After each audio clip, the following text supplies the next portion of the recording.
Glória a Deus.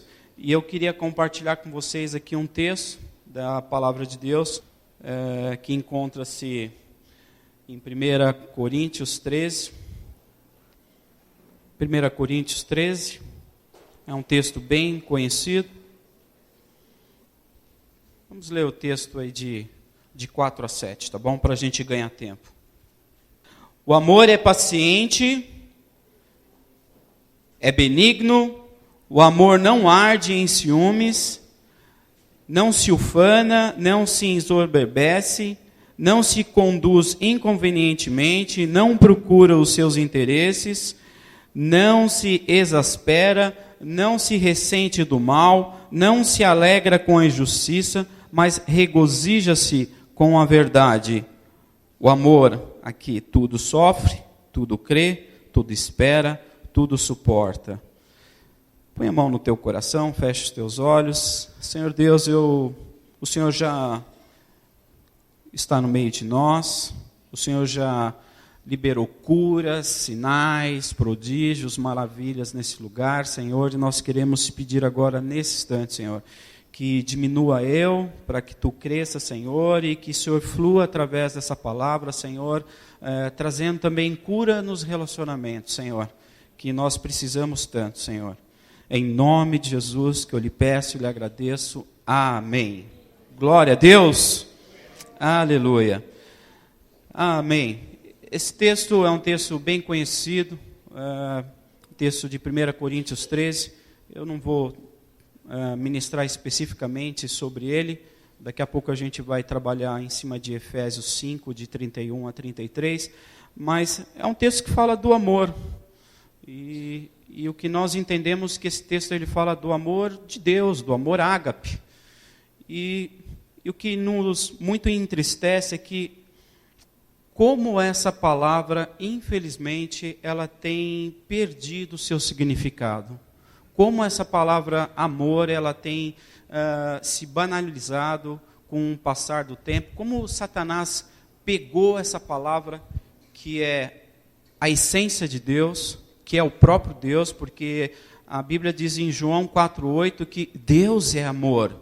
Então, Deus não contém amor, Deus é o próprio amor. E como o diabo odeia as coisas de Deus, como o diabo odeia Deus, e como Deus é o próprio sinônimo do amor, o diabo fez com que esse sinônimo de Deus, essa essência de Deus, ele também tentasse destruir. E não é verdade que hoje, quando nós falamos de amor, parece que ela não tem mais o mesmo peso como a gente vê aqui em 1 Coríntios 13, em que Paulo ele faz uma comparação em que o amor suplementa, é maior que os próprios dons. E é interessante que nesse texto é como se ele fosse o recheio de um sanduíche, duas metades de um pãozinho, em que o capítulo 12 é uma metade, o capítulo 14 é a outra metade, que fala dos dons. E no meio desses, entre o 12 e o 14, nós temos o apóstolo Paulo como ele se fizesse um parênteses ali, falando sobre o amor, entre dois capítulos que fala sobre dons ministeriais, dons espirituais, melhor dizendo. E essa palavra amor, ela tem perdido o seu significado, porque muitas pessoas têm compreendido o termo amor como sentimento. Então, quando duas pessoas elas se aproximam, se conhecem, é interessante que o coração começa a bater mais forte, as mãos suam e dá uma tremedeira, e ela já se sente que elas estão amando. Estou amando. Hoje, infelizmente, Satanás tem minado, esvaziando o sentido das palavras. E se existe uma palavra que foi generalizada, que foi banalizada, é a palavra amor, sendo destruída, inclusive com exemplos muito tristes, em que uma pessoa ela tem coragem de dizer que uma desventura fora do casamento, ela tem coragem de dizer que é porque ela está amando. Como pode abundar o amor de Deus onde abunda, superabundar o amor de Deus onde abunda o pecado? Não faz sentido isso. Como nós banalizamos essa palavra chamada amor? Outros relacionam o amor com sentimento romântico, sentimento platônico, amor poético e por aí vai. Mas Deus é amor. A fonte de todo amor vem de Deus. Só que nesse próprio capítulo nós vemos que o amor não é algo que ele cai do céu, ou até como os próprios dons, né, que nós impomos as mãos sobre a cabeça das pessoas e elas recebem o dom de Deus, o poder de Deus, né? E você não entra na fila aqui na frente, Deus, eu quero receber mais amor. Ontem de manhã, Jesus, acidentemente, eu liguei a televisão de manhã e tinha um pastor que ele estava fazendo uma careta de bravo assim. Falei, misericórdia, o que está acontecendo? Aí,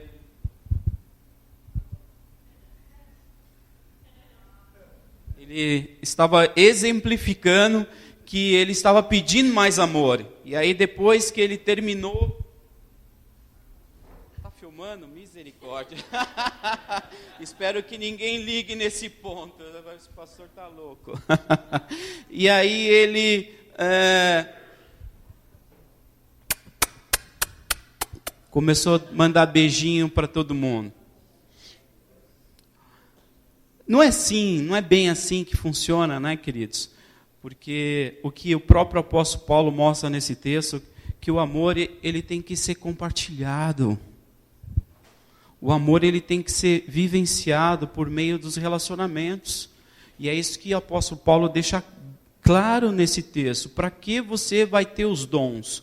Para que você vai receber dons se não for para amar as outras pessoas, para distribuir esses dons em amor com as outras pessoas? Não vai adiantar nada, não vai valer nada.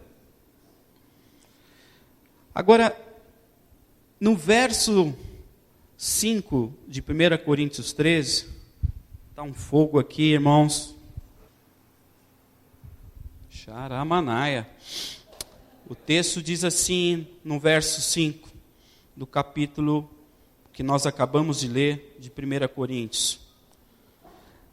Não se porta com indecência, o amor, né?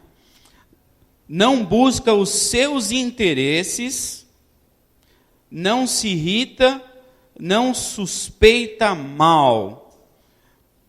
Retornando aqui ao que eu quero trabalhar nessa manhã no coração de vocês. Não busca os seus interesses. Sabe o que está dizendo aqui? Que não é egoísta. Não pense em si mesmo, não é egocêntrico. É até covardia eu usar isso como exemplo, porque o pastor Evandro ele vai ministrar lá, e a pastora Elizabeth vai ministrar no CTMA, meu Deus do céu. É um exemplo ligado no outro, né? É muita vida, né? Muito tempo andando com Deus, são muitas experiências, né? São experiências muito ricas na área de aconselhamento, na área pastoral, então é fantástico. Mas, pastor Evandro, eu não sei se você já teve, pastor Elizabeth, teve um exemplo como esse, mas eu particularmente ainda não tive. Quem sabe eu tenha um dia. Mas eu nunca me chegou alguém, ou um casal, ou uma pessoa para que eu pudesse aconselhar e ministrar, e ela procurasse assim e me dissesse, pastor, eu preciso de aconselhamento, porque eu não aguento mais meu marido. Meu marido é o melhor marido do mundo. Meu marido é muito bom, meu marido Meu marido é demais, ele é nota 1000. Olha, para você ter ideia, pastor, estou aqui exemplificando, tá? E profetizando também, quem sabe? Amém? E ele, pastor, ele acorda, ele acorda de manhã, eu acordo, e quando eu desço, o café da manhã já está pronto. Ele fez o café da manhã e quando eu desço, a mesa já está pronta. É maravilhoso. E ele vai trabalhar e quando ele volta do trabalho, querido, ele volta e me dá um belo de um beijo e um abraço e pergunta como é que foi o meu dia. Tem maridão assim aqui que eu estou vendo, hein? Glória a Deus. Oxa, aleluia. Mas por outro lado, não dá cotovelada aí que eu vejo tudo daqui de cima, hein? Aleluia. E esse homem, esse marido, pastor, ele precisa de oração, porque não é possível, não é normal. Ele chega em casa à noite e ele me cumprimenta, me dá um beijo, se interessa por mim, como é que foi o meu dia. E às vezes eu estou lá com as tarefas da casa atrasada, não terminei a janta ainda. E sabe o que ele faz? Ele vai lá, puxa uma faca, me ajuda lá com os legumes, me ajuda a preparar e terminar a janta. E enquanto eu estou terminando, ele põe a mesa do jantar, a toalha, e vai preparando as coisas. Nós jantamos juntos, ele ora abençoando pelo alimento. E enquanto eu estou lá terminando de lavar a louça, sabe o que ele faz? Ele pega um paninho para enxugar a louça. E quando eu subo no quarto, ele já está deitado na caminha me esperando e a gente dorme junto abraçadinhos. Curso intensivo de 5 minutos de casais. Quer deixar tua esposa feliz, irmão? Olha aí, o mistério. Deus é maravilhoso. Amém, querido. Precisa orar por esse homem. Misericórdia, pastor. Nunca ninguém me procurou. E aí também nunca me procurou um marido dizendo, pastor, minha mulher é maravilhosa. Uau! O senhor não tem noção, pastor. Precisa orar por essa mulher. Eu acho que não é desse mundo, não. Quando eu acordo de manhã, eu vou tomar banho, quando eu saio do banheiro, além de ter aquela toalha macia, cheirosinha, para me enxugar, tem a roupinha toda dobradinha, a meinha, a cuequinha, tudo ali, a calça, tudo bonitinho, tudo separadinho. E olha, vou te falar, pastor, eu saio para trabalhar, vou trabalhar, ela me liga para saber como é que foi o meu dia, como é que tá as coisas. Às vezes ela liga para orar por mim lá no trabalho, porque ela sente que eu estou passando por umas lutas lá terríveis. E quando eu chego em casa, pastor, sabe o que acontece? A janta já está toda feitinha, toda bonitinha, e eu janto e eu vou assistir o futebol, e ela senta do lado para assistir comigo o futebol. Eita mistério! Essa mulher é demais, meu Deus do céu. Ai, ai, ai. Nunca ninguém me procurou aconselhamento para reclamar desse jeito de um marido ou de uma mulher. Mas infelizmente nos procuram para reclamar, porque ele não faz isso, ela não faz aquilo, ele não me dá atenção, ela não me dá atenção, porque isso ela, porque isso ele. E aí acho que liga o botão de nascença, né? Do egocentrismo, do ego. E a Bíblia diz aqui para que nós não sejamos egoístas. E aí liga esse botão do egocentrismo que eu ligo porque com a nossa natureza pecaminosa, né, queridos? Mas Deus vai nos curar disso hoje, amém? Em nome de Jesus. E não é assim que nós temos visto. Esses dias eu atendi um casal que eu tive que, no meio da ministração, falar, eu vou parar de aconselhar vocês, porque eles não conseguiam tal guerra no coração, mágoa, rancor um pelo outro, que eles não conseguiam parar de acusar um outro, o tempo todo se acusando, se agredindo ali, porque você fez isso, porque você não faz isso, porque você aquilo, e é só você, nunca fala eu fiz isso, eu fiz aquilo, eu deixei de fazer, é só ele ou ela, né? Porque esse modelo, infelizmente, que nós vivemos, esse meio que nós nascemos, nós vemos isso na sociedade, nós vemos isso, infelizmente, até talvez como modelo do casamento dos nossos pais. Alguns, graças a Deus, tiveram bons modelos de casamento, mas alguns tiveram modelos em que os pais brigavam o tempo todo. Infelizmente, na minha família, os meus pais se separaram, eu era muito pequeno, isso trouxe um problema muito sério para a nossa família até hoje. Eu tenho 2 irmãos mais velhos que estão fora da igreja em decorrência desse divórcio, e é muito triste quando isso acontece. Quem mais padece, quem mais sofre com isso são os filhos. Então eu cresci com um modelo difícil, com um modelo errado também, e muitos, infelizmente, têm assistido isso e têm assimilado esse tipo de modelo egocêntrico, egoísta, em que eles entram num relacionamento conjugal, num relacionamento de amor, num relacionamento de marido e mulher, com esse sentimento egoísta de que eles estão casando para serem felizes. Como assim? Eu não vou casar para ser feliz? Eu acho que vocês já ouviram a frase que eu vou falar. Não. Essa é uma meia-verdade. Essa não é uma verdade completa. Você vai casar para ser feliz, mas essa é só a metade da história. A outra metade da história é que você vai casar para fazer o outro feliz, o teu cônjuge feliz.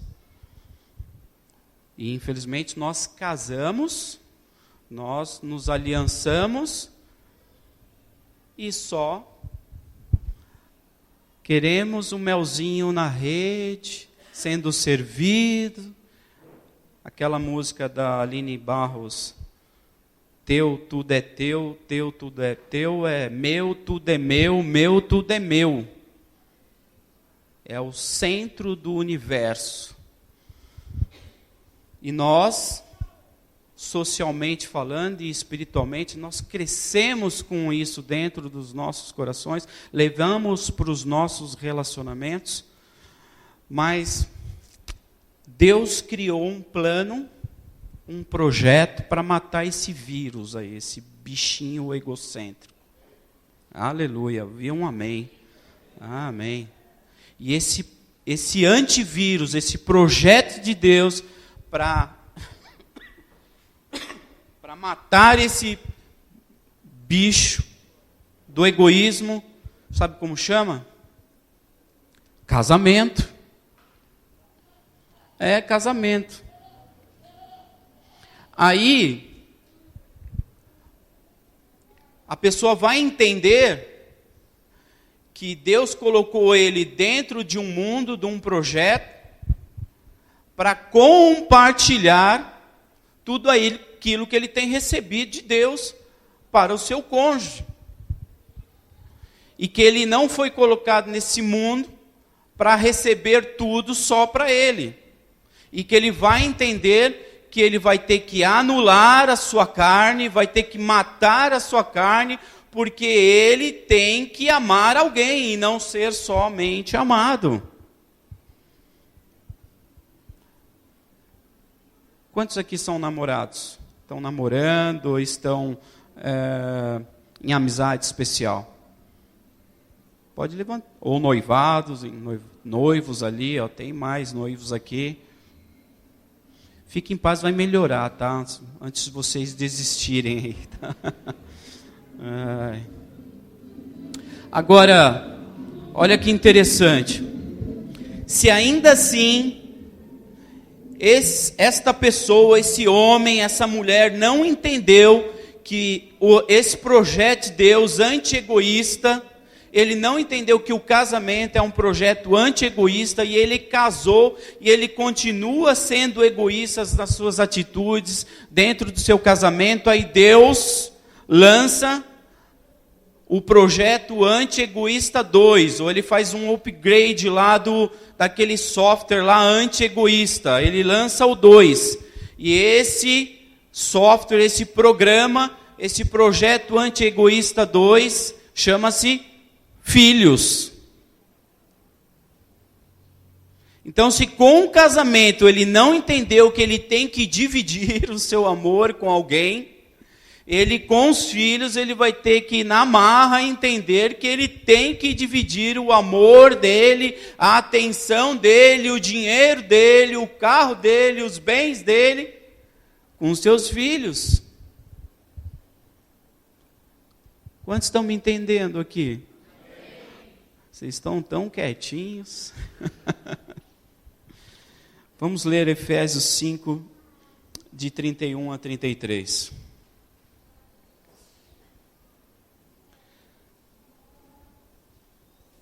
Casamento é o programa de Deus anti-egoísmo. E se isso não estiver funcionando, ele dá uma ajudinha e manda uns filhinhos lá para você entender isso.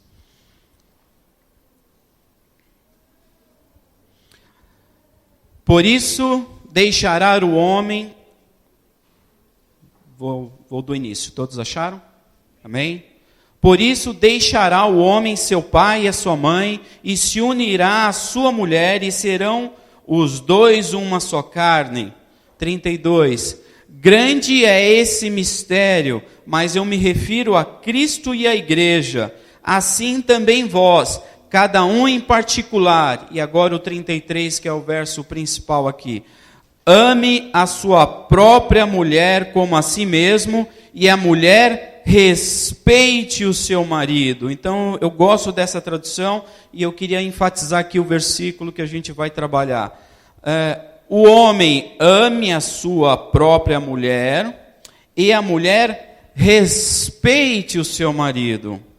Então, Paulo está dizendo que o relacionamento entre o marido e a mulher é um mistério. E por que ele fala que é um mistério? Porque ele representa o relacionamento de Cristo com a igreja. E nesse relacionamento, nós vemos um modelo completamente diferente do que nós temos visto e assistido nos dias de hoje e do que eu estou compartilhando com vocês. Porque Cristo, ele se deu por nós, ele morreu por nós, e ele ama a sua igreja incondicionalmente. E mesmo que nós falhamos, quando nós falhamos, nós pecamos, nós erramos, o Senhor continua nos amando incondicionalmente. Eu sei que o pastor Evandro é um charmosão, bonitão, cariocão, assim, então, né, eu não posso competir com a beleza do meu... Obrigado, pastor. Fiquei com a voz de delegado, de locutor de rádio. Aleluia. Ficou mais romântica minha voz, minha querida. Vou comprar um desse, pastor Evandro, para levar para casa. Já fez a janta hoje, amor? Aleluia. Então, retomando aqui o texto, o modelo que nós vemos aqui de Cristo com a igreja é um modelo que nós vemos que ele está baseado na aliança do amor incondicional. E o modelo que nós temos assistido e visto entre os relacionamentos e o casamento é um modelo completamente diferente desse modelo em que Cristo tem a igreja. Vocês compreendem isso? Paulo está falando que o modelo do casamento, o modelo que nós temos é o modelo de Cristo, cujo qual é o noivo e a igreja é a noiva, amém? E assim como Cristo trata a sua igreja, os maridos devem tratar as suas esposas, amém? E nessa questão, Jesus Cristo, repetindo, ele trata a sua noiva. Obrigado, querido. Opa, voltei ao normal. Amém. Ele trata a sua esposa com amor incondicional. E diferentemente do que nós assistimos e nós vemos no mundo secular e infelizmente até dentro da igreja. E qual é o modelo que nós vemos? Esse mesmo modelo egoísta, o modelo de um casamento à base da troca. Se ela faz o que eu quero, eu faço o que ela quer. E se ela não faz o que eu quero, por que eu vou fazer o que ela quer? Isso é um sistema antibíblico, é um sistema maligno, em que o sistema bíblico é do amor incondicional. Eu amo a Cláudia, então eu supro as necessidades emocionais dela, as necessidades físicas em amor, e ela me supre com o seu amor, atendendo e suprindo as minhas necessidades emocionais e as minhas necessidades físicas, enfim. Agora, o que nós fazemos dentro do modelo que nós vemos? Quando um dos dois deixa de cumprir o seu papel nessa aliança, o outro, ela não faz, pastor, por que eu vou fazer para ela? Ele não faz, por que eu vou fazer para ele? Imagina se Cristo nos tratasse dessa maneira, com amor condicional. Uau, a coisa estava feia para o nosso lado, né? Mas ainda bem que Cristo tem um amor incondicional por nós. E quando eu digo isso, não é te dando legalidade para pecar, é porque Deus te ama, Ele rejeita as tuas atitudes pecaminosas, mas Ele nunca vai te deixar de amar. Aleluia, vocês conseguem entender isso? Amém. E aqui, voltando, então Paulo, nesse texto, ele usa duas palavras. Eu queria que você prestasse muito bem atenção nisso, porque isso é a parte principal dessa palavra, que cada marido ame a sua mulher, e que a mulher respeite o seu marido. São duas coisas diferentes aqui, amor e respeito. Então, por que ele diz amar e respeitar? O que Paulo realmente está querendo dizer com isso? Paulo está querendo dizer o seguinte, que amar e respeitar é transmitir amor para o seu parceiro, para o seu cônjuge, para quem você ama. É transmitir valor. Então, transmita valor para a sua esposa. Faça com que ela se sinta muito valorosa, muito valiosa. Quando você trata a sua esposa com valor, você está amando a sua esposa. E queridas irmãs, transmita valor ao seu marido. Faça com que ele se sinta muito valioso. Transmita valor ao seu marido. Sabe como é que você faz isso? Respeitando, conforme o texto diz. Como você faz para que sua mulher se sinta valiosa? E como você faz para que o teu marido seja respeitado? Eu acredito que vocês até entendam o que eu estou falando aqui, o que o apóstolo Paulo está falando no texto. A grande problemática, a grande dificuldade é que muitas vezes nós não sabemos como fazer isso. Como transmitir valor e como transmitir respeito e como respeitar. Deixa eu deixar isso aqui de uma maneira bem prática para vocês entenderem. Menos teológico e mais prático aqui. O que significa para as mulheres, por experiências dos atendimentos, aconselhamentos, e eu acredito que os pastores, eles vão identificar muito isso também, já identificam, o que as esposas têm nos falado, pode deixar, não me atrapalha não, deixa à vontade.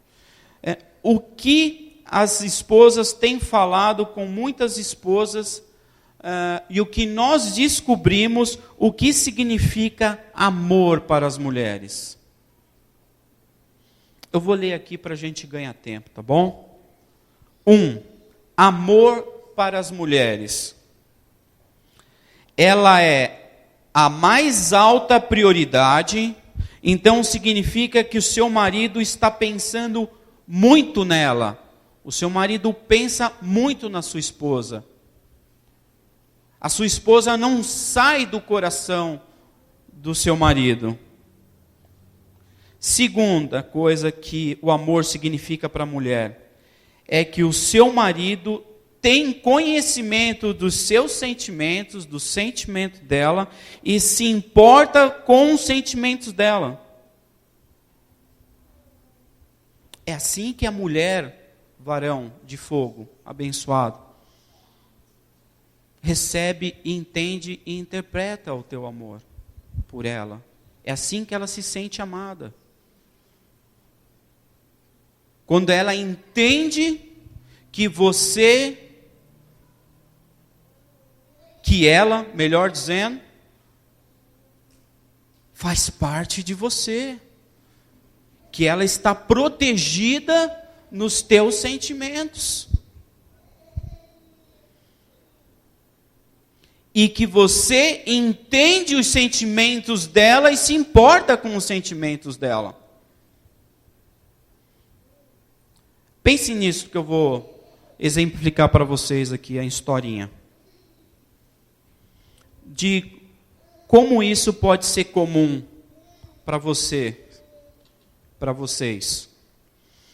No primeiro ano do seu casamento, se casou, quantos aqui tem menos de 5 anos de casado? Quantos têm menos de 3 anos de casado? 2 anos, 1 ano, um casal, aleluia. Os que estão noivos e com amizade especial ou namorando, quantos têm mais de 1 ano de namoro, de noivado? 2 anos. Nem vou perguntar mais para não expor. Para não expor o irmão aí, tá bom? Aleluia. Pensa assim, quanto isso pode ser comum? 10 horas da manhã, você está no teu trabalho, a esposa está no seu trabalho, e o homem, o marido, liga para ela às 10 horas da manhã, querida, bom dia, tudo bem? Você está pensando em mim nesse momento?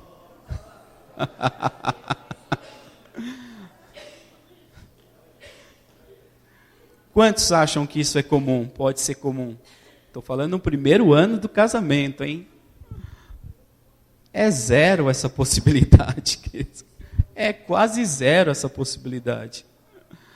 O homem não faz isso. Agora, quão comum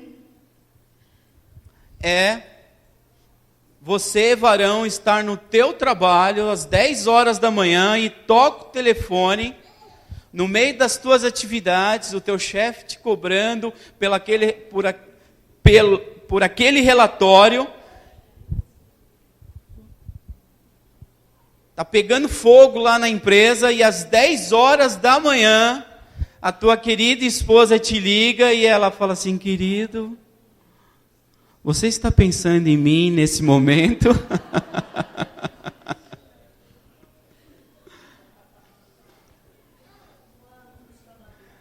Mas isso é mais comum ou não pode ser mais comum? É muito mais comum, isso está mais intrínseco no coração da esposa, essa linguagem no coração da esposa do que do marido. A essência, a estrutura, a gente vai entender um pouquinho melhor isso daqui a pouco. Agora, por mais comum que isso pode ser, a esposa ligar nesse horário, deixa eu te dizer, queridos, você está colocando teu marido numa roubada, numa cilada que você não pode imaginar. Para os homens, numa sinuca de bico. Por que eu estou falando isso? Porque imagina, no meio desse contexto do teu trabalho, só lá Deus sabe como é que é o teu trabalho no dia a dia, e a tua esposa liga, você está lá de frente com o computador, o chefe cobrando o relatório: querido, você está pensando em mim nesse momento? Se ele responder que não, o que vai acontecer? DR. Você não está pensando. Se você disser que não, você vai arrumar um problema com a sua esposa. Se você disser que sim, você está mentindo. Como é que você sai de uma roubada dessa, você sai de uma situação dessa? Explica para mim. Então, deixa eu te ensinar aqui uma pérola. Como é que você faz para sair e responder essa pergunta? E não arrumar uma DR ou não mentir e ficar mal com Deus? Eu tenho uma resposta para você. Só que eu vou responder daqui a pouquinho. Para que ninguém saia aqui, desista da ministração e vá embora. A Bíblia é muito sábia. A Bíblia tem uma sabedoria fantástica. O povo judeu é muito sábio, não de hoje, né, que a situação está perdida aí, mas eu estou dizendo da Bíblia, do Velho Testamento. A cultura bíblica judaica é muito sábia. Então, se você perguntar para um judeu assim, fizer uma pergunta para um judeu, quem conhece um judeu aqui? Algumas pessoas conhecem, então vai saber do que eu estou falando. Se você perguntar para um judeu, fizer uma pergunta para judeu, sabe como ele te responde? Com outra pergunta. Ah, captou aí, mestre? Achei que vocês iam ficar mais felizes com essa resposta aí. Que vocês não entenderam ainda, mas vocês vão entender. Quando a tua mulher liga para você às 10 horas da manhã, vocês dormiram junto, tomaram café junto, saiu de casa, você deixou a tua esposa lá em casa, lá na sua casa, melhor dizendo. Quando a tua mulher diz assim: você está pensando em mim? Nunca responda essa pergunta. Sabe por quê? Essa pergunta não tem resposta. Responda essa pergunta com outra pergunta. E daqui a pouco eu vou dizer para você qual é essa pergunta que você vai fazer para ela quando ela te ligar 10 horas da manhã, em que você não pode dizer nem sim nem não para ela. Aleluia! Então, o que o amor significa? Uau, meu Deus do céu, a hora passa voando. Então, o que o amor significa? Deixa eu correr aqui. O amor significa alta prioridade, eu me importo com os teus sentimentos. Quando você está ferida, o marido e a mulher, quando você está ferida, eu assumo a responsabilidade por ter provocado isso no teu coração. E é tudo o que a mulher deseja. Uma das maiores queixas das mulheres é quando o marido machuca a sua esposa emocionalmente e demonstra que não se importa. Indiferença. Isso já machucou uma vez e aí acaba ferindo de novo. Ele nunca assume a responsabilidade quando faz esse tipo de situação. Nós atendemos um casal uma vez que eles estavam com um problema no casamento e a esposa estava com síndrome de pânico, ele saía para trabalhar e ele resolvia coisas simples assim, pastor. Vai lá, liga a televisão lá e assiste a Sônia, vai. Sônia Hernandes. Assiste lá, fica ouvindo uns louvores lá, para você ser curada, para você ser liberta lá. Simples, né? Machuca a esposa, sai para trabalhar e deixa para renascer resolver lá. Para a TV, melhor dizendo, resolver, né? Então, quando os maridos não assumem a responsabilidade por causarem as feridas, ele demonstra uma falta de amor pela sua esposa. Porque amor significa, se você machuca, eu me importo com os seus sentimentos e eu assumo a responsabilidade de resolver essa questão. E o que significa respeito para os homens? Como o homem entende respeito? O respeito significa o que Paulo disse no texto, que as esposas devem respeitar o seu marido. E não significa que a esposa vai dizer assim para o seu marido: maridão, eu te respeito muito, viu? É muito mais que isso, você dizer a frase, a palavra, eu te respeito. Duas coisas principais como um homem recebe respeito. Primeiro, aceitação. Por favor, me aceite, não tente me mudar. Não fique me dizendo só das coisas que estão erradas e só das coisas que eu faço de errado. Será que alguém pode ver alguma coisa que eu faço certo? Será que pode sair um elogio? Eu vi uma situação uma vez em que um pastor perguntou: tem alguma mulher aqui, o marido elogia e diz que você é um homem muito bom, um homem maravilhoso? Aí um homem só levantou a mão dentro da igreja e ele falou: sim, pastor, tem o ex da minha esposa. Misericórdia. Aceitação significa honra. Quando nós passamos nos shoppings e tem as lojas e tem aquelas etiquetas do Visa, do Mastercard, o que ele está dizendo ali? Nós aceitamos Visa, Mastercard, nós honramos essa bandeira. Você é bem aceito aqui, nós queremos você, eu quero você. É assim que o homem entende respeito, sendo aceito. Outra coisa que o marido entende como respeito, apreciação. O que significa? Esse é o sentimento que está no coração de muitos homens, porque ele trabalha o dia inteiro, ele tem um chefe que ele entende que é até uma revelação bíblica, que parece mais um endemoniado de gadareno, que atormenta ele o dia inteiro, cobrando, gritando, berrando, prazo, metas, ele entende que ele nem ganha o que ele merece, ou melhor dizendo, ele não ganha mesmo o que ele merece, ele merecia ganhar mais, não é só porque ele entende isso. E aí ele tem muita luta no trabalho, a competitividade do trabalho, o estresse do dia a dia, o estresse do trabalho. E a única coisa que ele quer quando ele chega em casa é: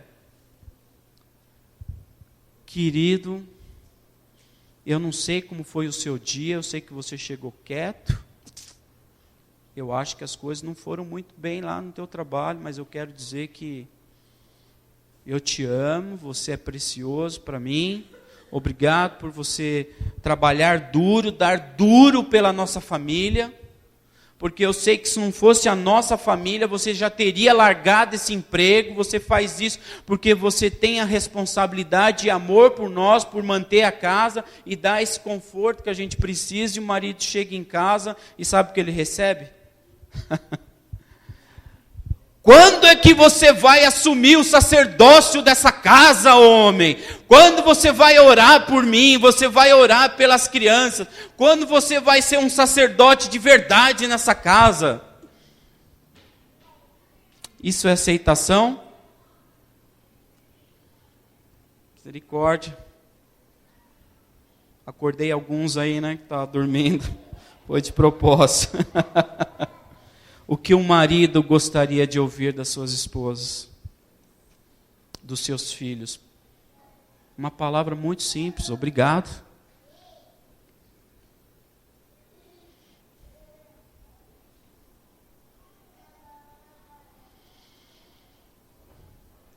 É plano de Deus, a pastora Cida ministrou isso. Que a gente vá bem, que a gente esteja bem. É plano de Deus transmitir valor para o marido através do respeito da sua esposa. E é plano de Deus em que a mulher receba amor por intermédio da sua valorização do seu marido. É plano de Deus isso. Mas nem sabemos como fazer isso. E o inimigo usa essa falta de sabedoria e de entendimento para que os casais se machucam e se firam constantemente. E muitos passem mais tempo da sua vida matrimonial brigados, magoados, chateados um com o outro, do que vivendo uma intensidade de amor um pelo outro. Uma vez nós ouvimos um casal falar: meu Deus, por que eu não recebi essa revelação antes? Eu perdi 20 anos da minha vida nervoso, irado com a minha esposa. E eu poderia ter tido dias felizes com a minha esposa. Um segredo, uma pérola para os maridos. Mais uma vez, toda vez que a sua esposa, a sua mulher fizer uma pergunta que começa com um porquê, e o tom de voz dela estiver meio irado, nunca responda tal pergunta. Porque não existe a resposta correta para essa pergunta, e a gente vai ver o que tem por trás de um porquê irado. Um sentimento oculto. Agora ela pensa no seguinte: porque ele nunca poderia responder essa questão por uma simples razão, porque aquela não era a pergunta. E eu queria contar uma história para vocês entenderem o que eu estou falando aqui. Uma família cristã, crente, 2, 3 filhos, é real, eu não lembro a quantidade de filhos, uma história, a historinha é verídica. E um dia a esposa chegou e falou assim: marido, mês que vem eu vou vai ter um congresso de mulheres, vai ter um retiro de mulheres, você me libera para que eu possa ir para o retiro de mulheres com as minhas amigas da igreja? O marido: ok, vou olhar aqui na minha agenda. E ele olhou, ele conferiu, não tinha nada para fazer. Ele falou: tá bem, minha querida, pode ir para o retiro de mulheres. E aí ela só pediu mais alguma coisa: eu queria que você usasse esse tempo que eu não estarei em casa para ficar com os meninos, com as crianças, ao invés de mandar para minha mãe ou para sua mãe, ok? Amém. E ele, um bom marido até, ele querendo honrar o pedido da sua esposa, porque ele a ama e ama os seus filhos. E quando chegou a data de ela ir, ela foi para o retiro, e ele fez toda a sua programação, pegou o caderno da TV a cabo, o livrinho da TV a cabo, e já fez toda a sua programação. Hoje vai jogar o meu time preferido, à noite vai ter o evento esportivo tal, amanhã tal, e ele fez toda a sua programação. Eis que o seu filho mais velho chegou para ele: papai, amanhã depois que a gente sair da igreja, que tal a gente naquela feira anual que a gente vai todos os anos? De automóvel, de aviação, de que você preferia aí? E aí o pai, eu não tinha pensado nisso, eu não tinha me planejado nisso, mas ele, como um bom marido, um bom pai, ele decidiu naquele final de semana que ele ia ser um paizão para os seus filhos, e ele falou: tá bom, meu filho, a gente vai lá na feira. E aí eles pegaram o carro e foram para a feira, e quando eles estão na feira, o que acontece?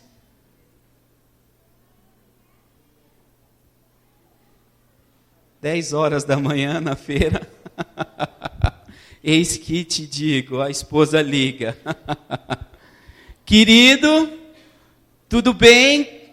As crianças como é que estão? E o marido responde: tudo bem, querido, estão tudo bem, está uma bênção aqui. E aí, como é que está no evento com as mulheres, na conferência com as mulheres, com as suas amigas? Ah, querido, aqui está tudo uma bênção, está maravilhoso, a unção está poderosa, as intercessões estão mais ainda, olha, as ministrações são fortes, revelações de céu, olha, está tudo uma bênção aqui no retiro.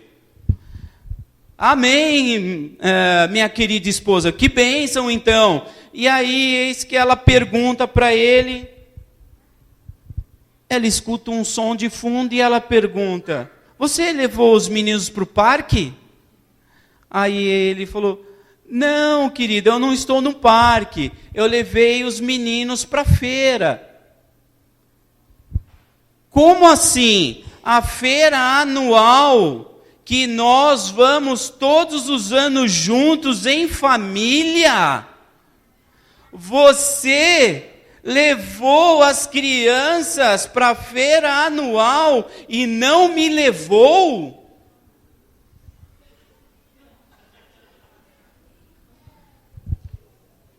Mas, querida, você está a quilômetros daqui, nem passou isso pela minha cabeça. Ah, então é assim, eu fico alguns dias fora e você já me exclui da família, não lembro mais que eu faço parte dessa família? Não, querida, não é isso. É que eu queria atender os meninos. E quem sabe a feira ainda continua no próximo final de semana. E a gente vem todos juntos. Não vai ser mais a mesma coisa. As crianças já foram. O que faz com que uma pessoa esteja bem, no ambiente santificado, abençoado, e de repente, com um porquê, tudo transforma a vida de todo mundo. E ele já estava ficando doido com aquele diálogo, ele não já sabia mais o que responder para sua esposa, e ele também, irado, nervoso, o que fez? Desligou o telefone. Sentimento. Sabe o que ela realmente estava querendo dizer com aquele porquê? Por que você não me ligou? Por que você não me levou? Quando ela disse feira estadual, irada, nervosa, aquilo não era uma pergunta. Sabe o que ela realmente queria dizer? Nós vamos todos os anos juntos. Mas vocês foram esse ano sem mim, e isso mexeu comigo. Algo fez com que uma lembrança de abandono, de rejeição, algo aqui no meu sentimento mexeu e que trouxe todos esses sentimentos, e ela não pôde se conter, que poderia ter vindo da infância dela, ou que poderia ter vindo de outras discussões que ela teve com o marido, um trauma mal resolvido, e ela sentiu tudo isso de uma vez. Insegura, abandonada, que ninguém me ama, e sentiu só. Por trás da pergunta tem um sentimento. Sabe o que estava realmente por trás daquela pergunta? Você sabe como eu me sinto? Você se importa com os meus sentimentos? E por que eu estou me sentindo tão sozinha nesse momento? Era a pergunta, só que ele não sabia disso. Ele não tinha esse entendimento. Ele estava pensando que era apenas uma pergunta. Mas ele não conseguia enxergar, e a maioria dos homens não consegue enxergar, inclusive das mulheres, que por trás das maiorias das discussões e dos problemas, vocês não estão discutindo mais o problema.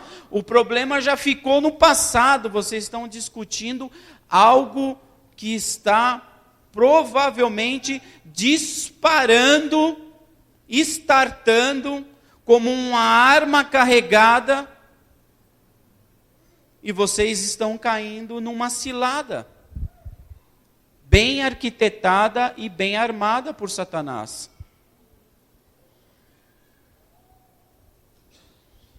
A grande resposta: use o modelo judeu. Quando ela te fazer uma pergunta, por quê? Você responde com outra pergunta. E a grande resposta qual é? É tão simples, querido. Por que você não me levou para a feira? Aonde você está? Por que não chegou em casa ainda? Você está atrasado, você não trouxe as compras que eu te pedi, as crianças estão aqui esperando com fome. Aonde você está? Você pagou aquela conta? Onde? Não responda essa pergunta.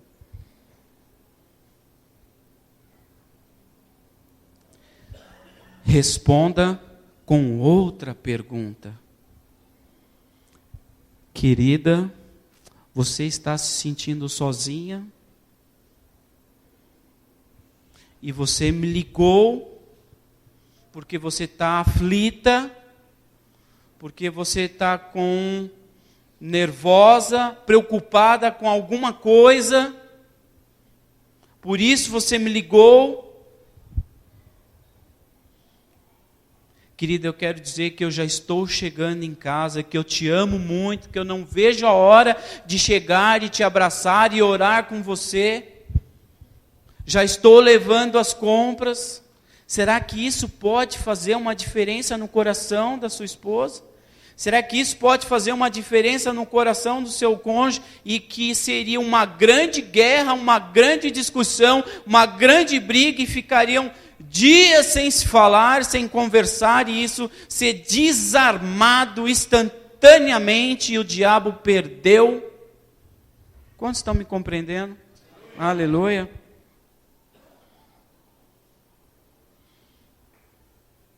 E quanto ao homem lá na feira?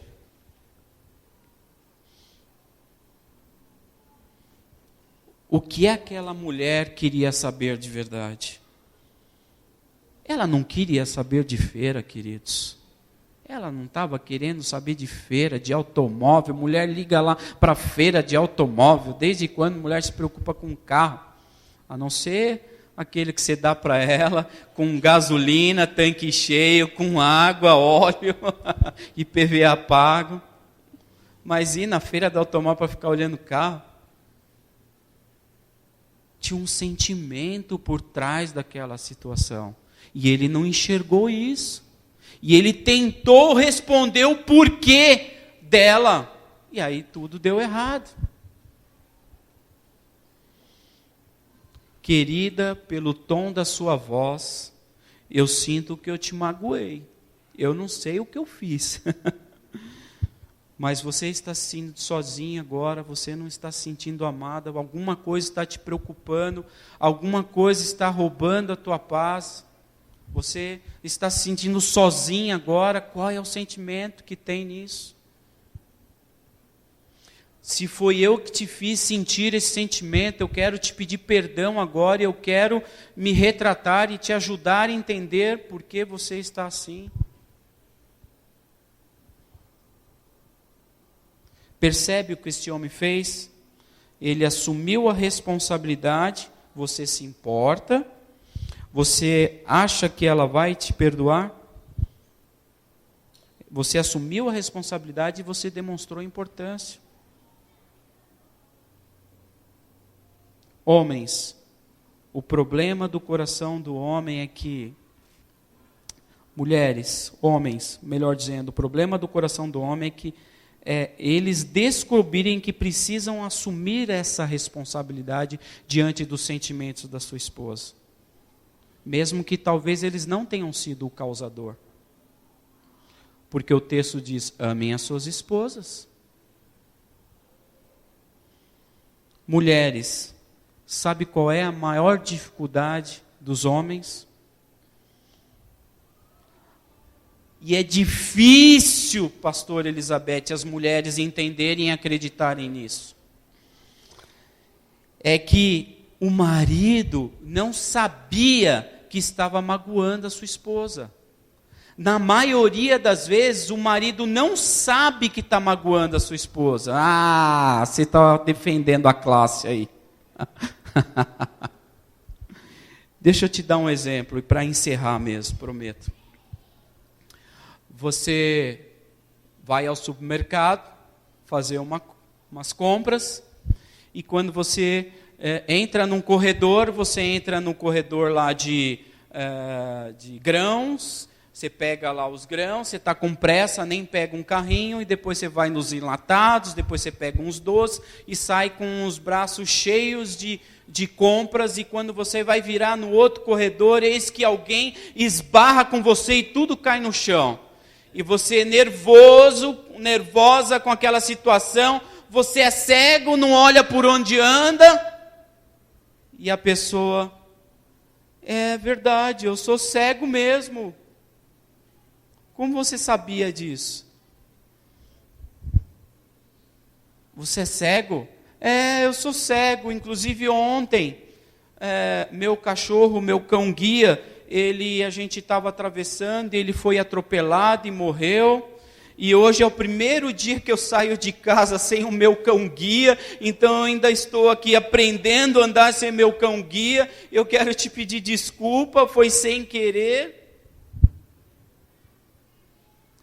Será que você, sabendo dessa situação, que uma pessoa que você entendia que era estúpida, te deu uma trombada e derrubou todas as suas compras no chão, você entender que essa pessoa, ela não fez isso por mal, ela fez isso sem saber, será que isso muda alguma coisa no teu coração? Será que a partir desse momento você não começa a pegar as coisas, me desculpa, eu não sabia que você era ceguinho mesmo, e começa a ajudar a pessoa e pedir perdão e pedir desculpa, porque as compras dele também caíram no chão? Agora, se você entender que o teu cônjuge, muitas vezes ele faz as coisas, não para intencionalmente te ferir, mas ou porque ele não tem um entendimento, ou porque ele não sabia. Será que isso pode mudar o teu pensamento a respeito disso? Deixa eu dizer uma coisa para vocês, queridas, se vocês não sabiam, você casou com um ceguinho.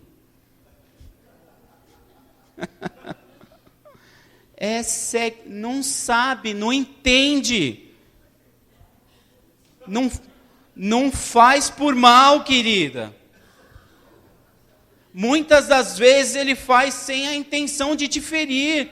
Eu não creio que um marido acorda de manhã e fala assim, eu vou endemoniar minha esposa. por pior que seja esse homem. Não creio nisso. Você consegue entender isso?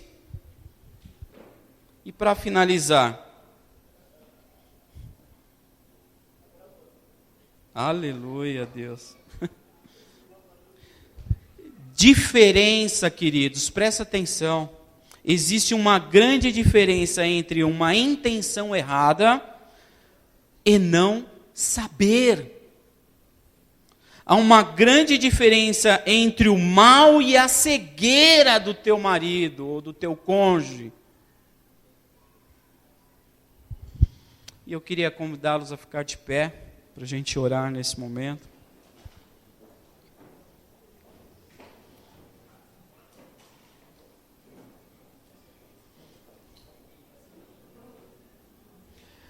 Muitas vezes, queridos, nós temos discussões com os nossos cônjuges, e aí os solteiros, aqueles que estão se preparando para casar, aqueles que estão noivando, aqueles que estão aí com um relacionamento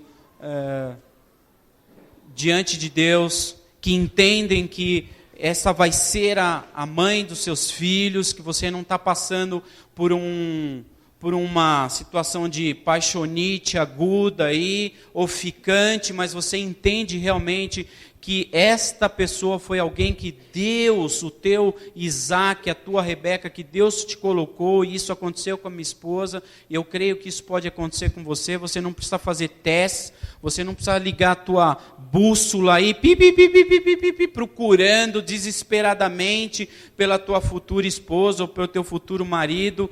Existe uma bússola muito poderosa dentro de você que chama Espírito Santo, que Ele vai te mostrar no tempo certo, a pessoa certa, como Ele fez com Rebeca, como Ele fez com Isaac. Minha esposa, quando eu a conheci, e Deus me colocou um sentimento de amor realmente pela vida dela, testificou que ela seria realmente a mãe dos meus filhos. Você não precisa ficar testando por aí. Agora, a grande maioria das nossas DRs, das nossas discussões e das nossas brigas, é porque nós não identificamos que por trás dos porquês existe um sentimento. Pode existir uma aflição, um sentimento de perda, de vazio, de desproteção. Pode existir um sentimento por trás disso, pedindo um socorro, e você tem ali, diante dessa situação, a oportunidade de encerrar essa cilada maligna e consertar isso, querido, o que está tirando a sua paz, querida, o que está te deixando preocupada, e sentarem e orarem. Será que isso pode fazer diferença nos relacionamentos? Ao invés de ficarmos discutindo os porquês. E quantas pessoas, elas passam por meses e por anos discutindo os porquês e não resolvem os problemas sentimentais que estão por trás disso. Isso é muito ruim, porque nós vemos pessoas cristãs passando por essa situação, e isso acaba interferindo na sua vida conjugal, sentimental, na sua vida ministerial, porque isso trava a tua vida, o inimigo fica te acusando, como é que você vai ter uma vida ministerial, cheia de problema matrimonial e problema em casa, mas você pode dar um basta nisso hoje, em nome de Jesus, aleluia. Feche os teus olhos. Pai Celestial, eu quero agora, Senhor, abençoar a vida de todos que estão aqui, Senhor. Talvez alguns estejam falando, mas eu sou sozinho, eu sou viúva, eu sou separada, eu não casei ainda, eu não tenho um parceiro, eu sou sozinho, eu sou sozinha. Mas eu quero te dizer que esse tipo de aplicação, ele serve não só para os relacionamentos conjugais. Isso serve para todo tipo de relacionamento. Talvez você não consiga se entender lá com o teu chefe. Você não consiga se entender com a tua chefe. Você não consegue se entender com um vizinho, com um parente. Você não vai mais nos finais de semana almoçar com os teus parentes, porque você não entende, não se dá mais com nenhum parente seu. E todos os teus relacionamentos e tudo que te envolve relacionalmente está quebrado, está destruído, te traz dores, te traz tristeza. Talvez pessoas que já foram embora, nem estão mais nessa vida e você ainda guarda tristezas, e foi revelado isso aqui. Hoje é dia de você se liberar disso e liberar essas pessoas do seu coração, para que você seja verdadeiramente livre na tua vida emocional, na tua vida espiritual e na tua vida ministerial, porque isso trava a tua vida. Você muitas vezes, quando você não libera perdão, você fica, a palavra diz em Mateus 18, de 23 a 35, você fica na mão de verdugos, que são demônios. Tem muitas pessoas carregando demônios, porque não conseguem liberar perdão. Então, ore aí, ore a Deus agora. Eu sei que o Senhor está te mostrando, te revelando de pessoas e de situações com o teu cônjuge, que você desonrou o teu cônjuge, desrespeitou o teu cônjuge, não valorizou a tua esposa, você errou diante disso, mas hoje você quer mudar isso, você entendeu essa palavra e você quer mudar isso. E você hoje vai procurar a tua esposa em casa, vai procurar o teu marido e vai pedir perdão para ela. Se ela está aí, aperte firme. Você não precisa orar com ela agora se você não quiser ou pedir perdão, mas aperte firme a mão do seu cônjuge, porque você está transmitindo para ela e dizendo que eu quero mudar, eu vou mudar, eu não quero mais se ferir, eu não quero mais se desonrar, eu não quero mais se desrespeitar. Shekaramanai, nekachomanai, Pai, em nome de Jesus, Senhor, eu abençoo a vida, Pai. Eu abençoo essas vidas, Senhor. E Pai, em nome de Jesus, todas as ciladas de Satanás, todas as arapucas de Satanás que os teus filhos têm caído para se magoarem, para se ferirem, para ferir um ao outro com palavras que machucam, que doem, e dói mesmo. Quando a gente escuta um não, ou algo negativo, ou algo que a gente não quer ouvir do nosso cônjuge, dói.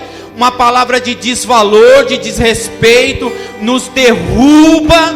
E hoje eu quero deixar tudo isso na cruz, e eu quero seguir a minha vida matrimonial feliz, livre. Shomanai, nekaramanai.